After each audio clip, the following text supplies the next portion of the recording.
बाबा साहब भीमराव की मूर्ति को अनावरण, बारिश को मौसम, उलबला तो गर्मी, सारा मौसम है और जनता इतनी संख्या में हजिया थे आया, नारा क्यों और लाग गया, क्या लग गया?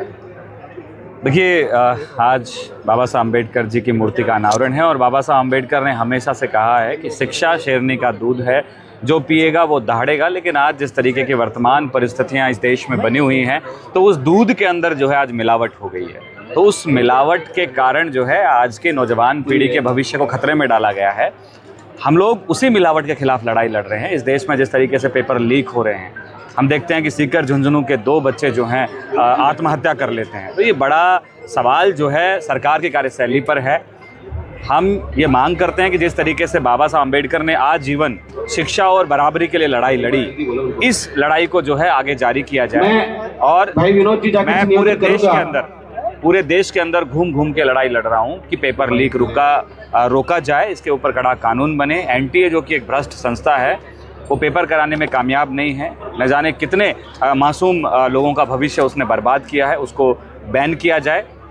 साथ ही धर्मेंद्र प्रधान जो कि एजुकेशन के मिनिस्टर हैं, वो अपने पद से इस्तीफा दें, क्योंकि हम देखते हैं कि कल एक पेपर होने वाला था महाराष्ट्र में, वो भी लीक हो गया टीईटी का।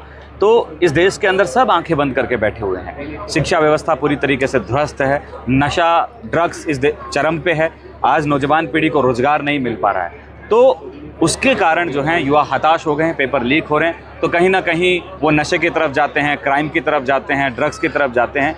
तो इस देश की सरकार को जगाने का लक्ष्य आज हम नौजवानों ने उठा लिया है और हम लोग जगा के छोड़े। एक ही प्रोग्राम रे बारे में पूछूं, जिन्हें मैं थे भी सुना होला कि भाई 8 का जो लोग है भाई तो जमीन दी भाई पिसा वगैरह बेड़ा कर और मूर्ति बनाए। आज रे वक्त में बाबा साहब रे प्रति हाल को समर्पण एक अलग ललकार तो जगा रहे हो। देखिए, बिल्कुल सिंबल ऑफ नॉलेज बाबा साहब अम्बेडकर हैं और जब तक सृष्टि रहेगी उनका नाम, उनके विचार हमेशा जिंदा रहेंगे। और ये अच्छी बात है कि बाबा साहब अम्बेडकर की मूर्ति आज गांव-गांव, ढाणी-ढाणी तक पहुंचे हैं। न केवल ये पत्थर की मूर्त है, ये एक मैसेज है इस देश के नौजवानों को। ये उन लोगों के ऊपर भी तमाचा है जो कहीं ना कहीं आज सामंतवाद को बढ़ावा देते हैं, और ये उन लोगों के लिए ताकत है जो इस देश में अन्याय के खिलाफ न्याय की लड़ाई का बिगुल बजा चुके हैं।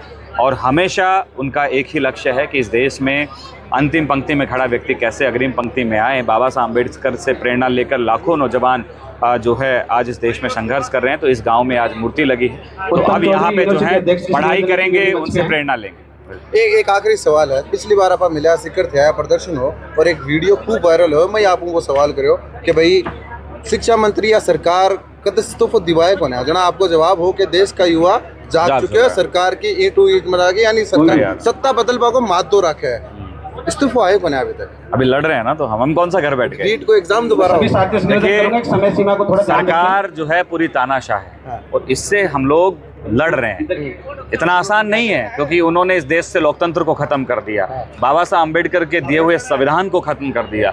आज इस देश के नौजवानों के भविष्य को 5-5 हज़ार रुपए में बेच दिया। ये धर्म जाति को आपस में लड़ा के उन्माद फैला के बनने वाली सरकार है। तो अब इस देश का नौजवान इन सामंतवादियों को, इन मनुवादियों को चुनौती दे चुका है। इस देश का छात्र, इस देश का नौजवान सड़क पे आ गया है।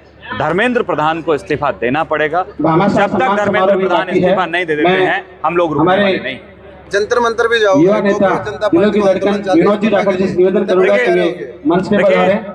मैंने जब आंदोलन शुरू किए तो जिस दिन नेट का पेपर लीक हुआ, उसी दिन से हमारे लगातार आंदोलन जारी हैं और पूरे देश के अंदर जारी हैं। जंतर मंतर से लेकर एनटीए के दफ्तर तक, एनएसयूआई ऑफिस से हमारे शास्त्री भवन है पीछे, वहाँ तक हर जगह का हमने घेराव किया। करीब 18 राज्यों में मैं अब तक जा चुका हूँ, आंदोलन कर चुका हूँ और पूरे देश को इकट्ठा करके हम लोग दिल्ली पे जो है धावा बोलेंगे। एक आखिरी सवाल मैं कर रहा हूँ आपको जी, साहब की जोश और ताकत आप कांग्रेस में दिया हो, ऐसा 10 और हो जाओ तो बदलाव क्या हो? नहीं, ऐसी बात नहीं है। कांग्रेस एक वैचारिक संगठन है, विचारधारा है उसकी और आइडियोलॉजिकल है, इस देश के संविधान में भरोसा करता है। हाँ, मैं ये मानता हूँ कि अब नौजवानों को जो है कांग्रेस पार्टी जिस तरीके से बढ़ावा दे रही है, राहुल गांधी जी ने मुझे एनएसयूआई का राष्ट्रीय अध्यक्ष बनाया, तो ये साफ मैसेज है कि अब इस देश में नौजवान नेतृत्व करेगा, आगे आएगा और इस देश की तानाशाही और संविधान विरोधी गतिविधियों के खिलाफ लड़ेगा।